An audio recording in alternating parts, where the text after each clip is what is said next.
রাজ্যের কৃষিমন্ত্রী রতনলাল নাথের উপস্থিতিতে শনিবার কাঞ্চনপুরে অনুষ্ঠিত হল মহকুমা ভিত্তিক সবজি এবং পুষ্প প্রদর্শনী ও প্রতিযোগিতা, তার সঙ্গে পিঠে মেলা। কাঞ্চনপুর কৃষি উদ্যান ও ভূমি সংরক্ষণ দপ্তরের উদ্যোগে শনিবার বিকেল 3:30 নাগাদ কাঞ্চনপুর সৎসঙ্গ আশ্রম সংলগ্ন ময়দানে অনুষ্ঠানটি অনুষ্ঠিত হয়। বৃক্ষে জল প্রদান করে প্রদীপ প্রজ্বলনের মাধ্যমে অনুষ্ঠানের শুভ সূচনা করেন রাজ্যের মন্ত্রী রতনলাল নাথ। তৎসঙ্গে উপস্থিত ছিলেন কাঞ্চনপুরের বিধায়ক ফিলিপ কুমার রিয়াং, কাঞ্চনপুরের এমডিসি শৈলেন্দ্র নাথ, মাছমারা কেন্দ্রের এমডিসি স্বপ্না রানী দাস, কাঞ্চনপুর মহকুমার কৃষি আধিকারিক কবির দেববর্মা সহ অন্যান্যরা। আজকের এই অনুষ্ঠানে 2টি পাওয়ার টেলার মেশিন, 20টি ব্যাটারি অপারেটিভ পিয়ার, 150টি ম্যানুয়াল পুডিং উইয়ার, 30টি পাওয়ার উইডার, 20টি গ্লাস কাটার মেশিন কাঞ্চনপুর মহকুমার কৃষকদের হাতে তুলে দেওয়া হয় এবং মহকুমা বিভিন্ন এলাকা কৃষকদের সবজি প্রদর্শন করা হয় এবং মহিলাদের তৈরি করা পিঠে পুলিও প্রদর্শন করা হয় এবং শেষে তাদের পুরস্কার প্রদান করা হয়। কি বলছেন রাজ্যের মন্ত্রী রতনলাল নাথ, শুনুন বিস্তারিত। ব্যুরো রিপোর্ট, আরই ধর্মনগর। বাড়িতে বলে মানলই বনি বেরিয়ে করব মোস্ট ইম্পর্টেন্ট। লালচুরির মানুষ দরকার 5,980 মেট্রিক টন বছরে, আপনারা করেন 5,018 metric ton, 962 metric ton short. 43,860 মানুষ আছেন, এরা 9,117 মেট্রিক টন দরকার, এরা 9,808 মেট্রিক টন উৎপাদন করে, 691 টন বেশি। পানিসাগর 49,844 জন মানুষ, তারা দরকার চাউল 10,359 মেট্রিক টন, এরা উৎপাদন করে 15,080 মেট্রিক টন, 4,721 মেট্রিক টন বেশি। আবার জম্পুতে কম,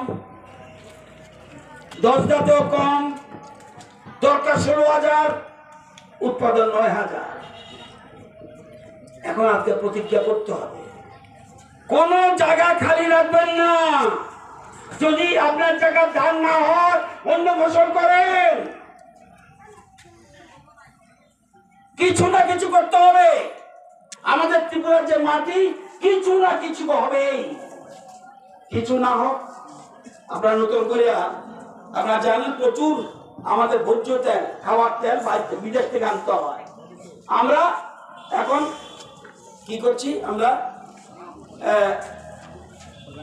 আমাদের তেলের জন্য পাম অয়েল, আমরা পাম অয়েল, অন্য কিছু না হোক পাম অয়েল হবে, কিছু না হোক কাঁঠাল গাছ হবে। কাঁঠাল গাছ হলে কিছু পরিশ্রম লাগেনি, আমি নিজে লাগাইছি, আমি জানি।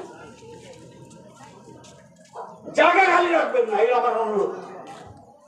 আত্মনির্ভর হতে গো, আপনি দেখবেন আমি লালজুরির থেকে আইসি, আমারে 5 কেজি চাল দেন না, 75 মানুষ দেবো না, আমি দিতে পারতাম না। তখন খাইবেন কি? দিল্লি থেকে রেশন বন্ধ করলো, ধরে নিলাম, খাইবেন কি? তো নিজের ভাতটা নিজের উদ্ধার করতেন তো। এটার জন্য কৃষি দপ্তর চেষ্টা করছে, আমাদের সরকার চেষ্টা করছে। আপনারা আপনাদের কপাল ভাগ্য বলো, আপনাদের একজন ভালো মন্ত্রী পাইছেন, এলাকার প্রতিনিধি পাইছেন, আমি ধন্যবাদ জানাই। কারণ যে কোনো সময় যায় শুধু আমার প্রচার করবে কি দিবেন, আমার প্রচার করবে কি দিবেন, আমার মানুষের এই অসুবিধা, সে প্রত্যেক সময় কিছু না কিছু একটা ডিমান্ড করে এলাকার জন্য। আমি চাই সত্যিকারে এই ধরনের জনপ্রতি হওয়া উচিত এবং কোনো না কোনো বিষয়, যে কোনো সমস্যা সে রেজ করে। আমরা জানেন আজগা কারা কারা কৃষি কাজ করেন না, হাত তোলেন তো দেখি। না না, কথা অন্য কথা কম করেন। কারা কারা কৃষি কাজ করেন না একটু হাত তোলেন। কিছু আমি তুলছি, আমি কৃষি কাজ করি না। 1 জন 2 জন 3 জন 4 জন কৃষি কাজ করেন না। তো আজকে ভাত খাইছেন নি? ভাত খাইছেন নি? তাহলে ভাত খাওয়ার পূর্বে যদি আপনি খেয়ে থাকেন, তবে একজন কৃষককে ধন্যবাদ জানাবেন, কারণ এই খাবারটা তাদের জন্য আপনি খেতে পেরেছেন।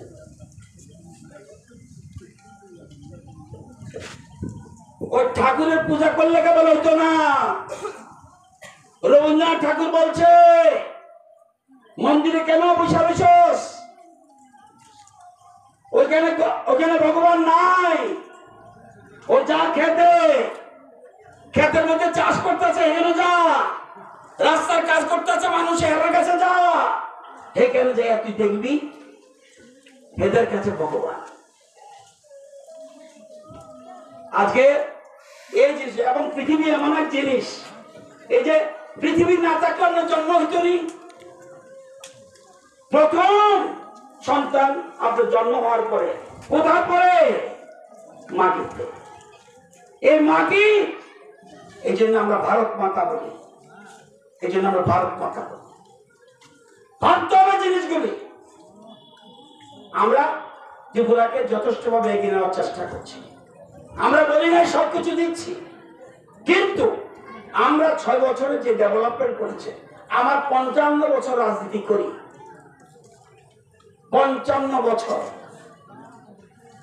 32 বছর ধরে বিধানসভায়, আমি 6 বছরে এত ডেভেলপমেন্ট কোন সরকারের সময় আমি জীবনে দেখিনি। এটা ভাবতে হবে। তো সবাইকে বলবো, আপনারা জানেন যে গ্রাম হলো আমাদের শক্তি, গ্রাম গরিব কৃষক আমাদের প্রায়োরিটি। কৃষক আমাদের অন্নদাতা, কৃষককে বললে সবটা মরছে। আপনার প্রচুর টাকা থাকবে, দাম নাই, ভাত খাবেন কি? ধান না হওয়া ভুট্টা করে